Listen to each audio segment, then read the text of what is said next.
Le premier arrêt sera au milieu ici. On vous demande de bien présenter votre costume. Comme un joyeux retour vers le passé.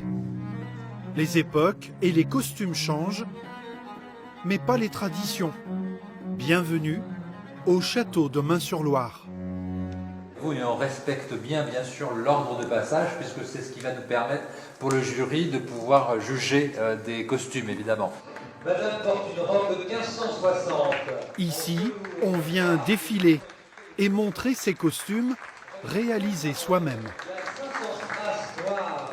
C'est un challenge que je me suis lancé parce que, bon, à force de faire des costumes, de faire des fêtes, des amis m'ont dit ça serait bien si un jour il y avait des défilés, que tu participes parce que tu aurais tes chances. On change complètement de personnalité quand on défile. Quand on enfile le costume, on change complètement d'époque. Donc nous, ça nous plaît bien. Le temps d'un week-end, amateurs et professionnels se sont réunis pour la 2e année consécutive.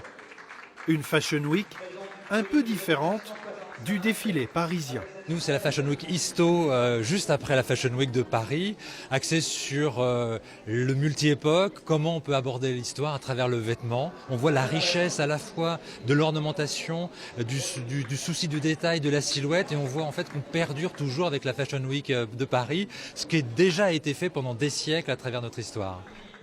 Ninon vient de Toulouse et porte une robe d'inspiration Louis XV.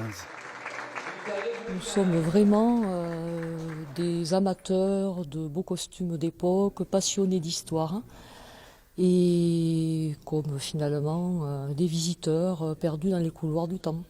Vous voyez un petit peu l'idée ? Car à Main-sur-Loire, on avait donc sorti le tapis rouge pour raconter plusieurs siècles d'histoire.